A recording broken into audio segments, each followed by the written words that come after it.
Could Princess Vivi survive the East Blue Saga of One Piece? I'm Noah, and welcome to the first video posted on the Ripe Sturgeon's YouTube channel.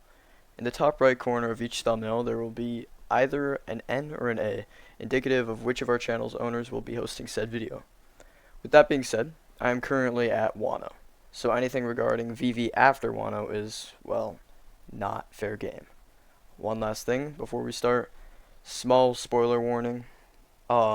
Princess Vivi does join up with the crew at the Reverse Mountain Arc, which is just about the 7th arc in One Piece, so very early in the show. Anything before that is rookie material, so if you've watched any of One Piece, you will have already seen all the content for this video. With that, let's begin.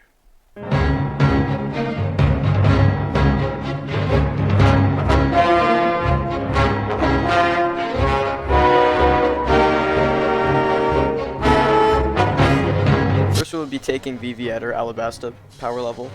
Her abilities at this point consist of stealth, surprising agility, according to the wiki, and her signature peacock slashes, which are like small disc blades attached to her fingers by a wire.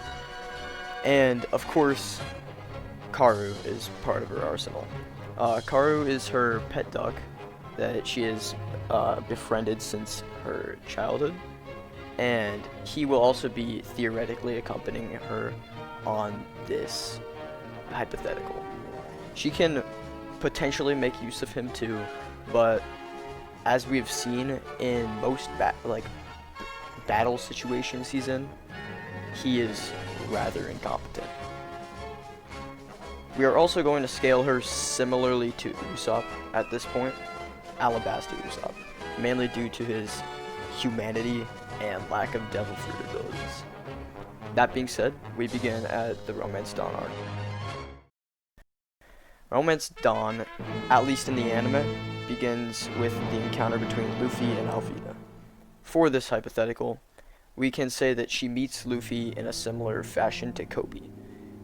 So Kobe meets Luffy when he bursts out of his barrel in the iconic scene where Luffy punches out of a barrel.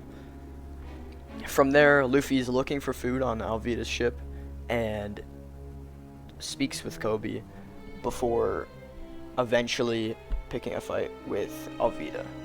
Hypothetically, Vivi could befriend Luffy at this point, the same way Kobe did. Potentially, Vivi could have been on Alvida's crew and wished to not be on it. As we all know, Luffy is very welcoming to anyone. He will go as far as to invite a skeleton to join his crew. A living, walking skeleton. So, with that, I don't think it's too far out of the question that if Vivi seems nice enough to him, she will be accepted. After the Alvida fight, she accompanies Luffy all the way to Shellstown, where Luffy and Kobe canonically meet Zoro.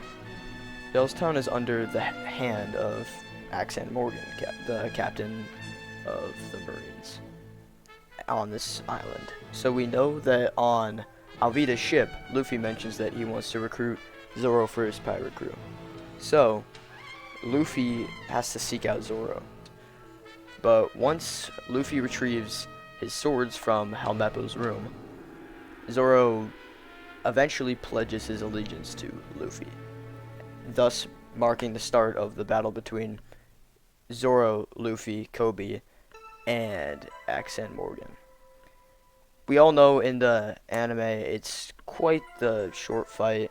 Luffy and Zoro just team up together and pummel Morgan, and it's quite quick work. I cannot see Vivi experiencing any danger at this point, so we are going to move forward to the Orangetown arc. At the beginning of the Orangetown arc, we see Luffy and Zoro on a boat, and Luffy wants to hunt down this huge bird so they can eat it on the ship. But once he slingshots himself up there, He realizes it's a lot bigger than it seems. So he gets stuck in its mouth, and it flies him all the way to Orangetown. It eventually drops him right in front of Nami, and him and Nami meet, and she explains that she's a navigator, and she is in it for the money, quote unquote. Nami then brings Luffy as a staged prisoner up to Buggy the Clown, who is at the moment terrorizing Orangetown. He has driven all of its inhabitants out of the town, and the only two people who belong there are the mayor and the dog, Choo Choo, I think is his name.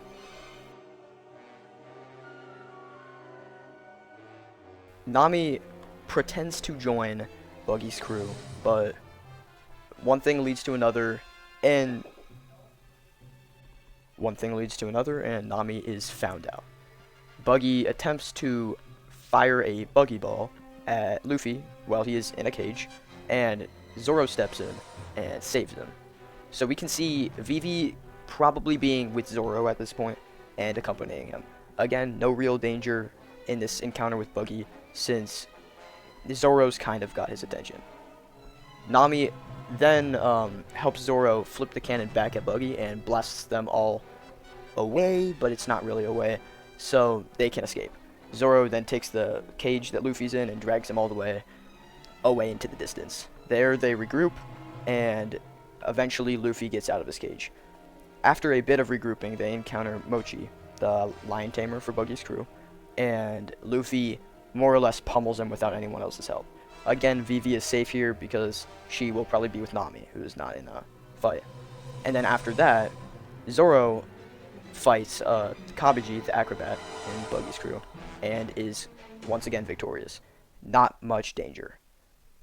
Then they move forward and eventually fight Buggy in a more or less 1v1 between Luffy and him. And Buggy uses his Chop Chop fruit to try to keep his treasure and get rid of Luffy.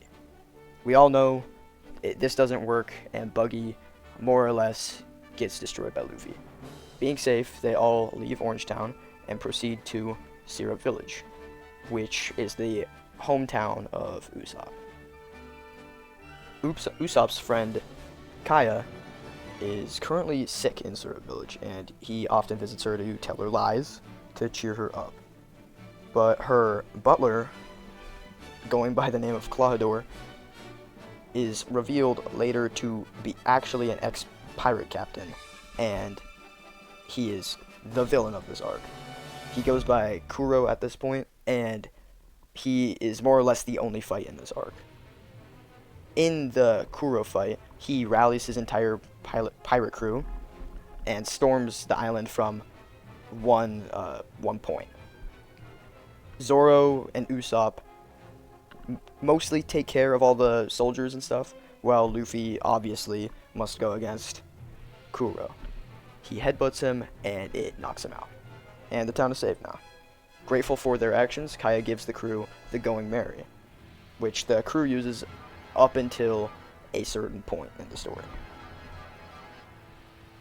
During this whole time, Vivi is probably once again staying with Nami. I can't really picture her getting into the fighting. Maybe protecting Kaya, but if she's protecting Kaya, she would be going against the hypnotist Django, and he's kind of a pushover because he got destroyed by children, but he got knocked out by children. Moving forward, the crew sets off to the seas, and here Usopp begins practicing his aim and showing off to the crew. He fires a cannon shot at a huge rock where, coincidentally, Johnny and Yosaku, previous friends of Zoro's, are camping out because Yosaku is very, very ill. They end up taking them to the Baratier, where Sanji, the sous chef, is bussing tables. And at the Baratier, there are two main encounters. There is the fight with Mihawk, and there is the fight with Don Krieg. During these fights, Vivi is likely with Usopp due to him actually being there, because secretly, Nami slips away with the Going Merry heading off to Kokoyashi Village. She likely avoids any danger because Usopp gets out of it fine, so I don't see why Vivi couldn't. Don Krieg primarily focuses Luffy, and Mihawk only focuses Zoro and destroys Don Krieg's ship. Again, no danger, and Sanji is recruited into the crew. They hear the news of Nami abandoning the crew, heading off to Kokoyashi Village, and obviously they have to go find her. So they sail all the way there and end up looking for Nami. And they discover the tragedy of her past, and one thing leads to another, and they fight her boss, Arlong. He has a few high-level grunts, such as like Hachi. Zoro fights Hachi, who goes by Hachin, because I think that's his full name. Usopp fights Chu, and Sanji fights Kurobi. Again, Nami is not doing anything because Luffy says that he's going to help her. She doesn't really get involved with any of the fighting, and more stays back and stays safe. I can see Vivi potentially helping Usopp fight Chu, or staying with Nami and trying to comfort her, or convince her to join the crew again. One thing leads to another, and Luffy takes out Arlong, and everyone is freed from their high taxes under Arlong. At Logtown, there are not a lot of fights. Mainly, there is encounters and heavy lore drops. The fights that are there consist of the Buggy fight, the Alvida's return scene, and Smoker, which Buggy only focuses Luffy, and Smoker only focuses Luffy, and Alvida only focuses Luffy. There is little to no danger for the rest of the crew. There is one fight with Usopp versus Daddy the Pirate, but that is anime only, and Vivi 100% makes it out alive out of Logtown. She doesn't have devil fruit powers, so she isn't really threatened by Smoker, but she doesn't even run into Smoker anyway, since she's probably with Nami. And from there, the crew departs to Reverse Mountain, which marks the beginning of the Alabasta saga.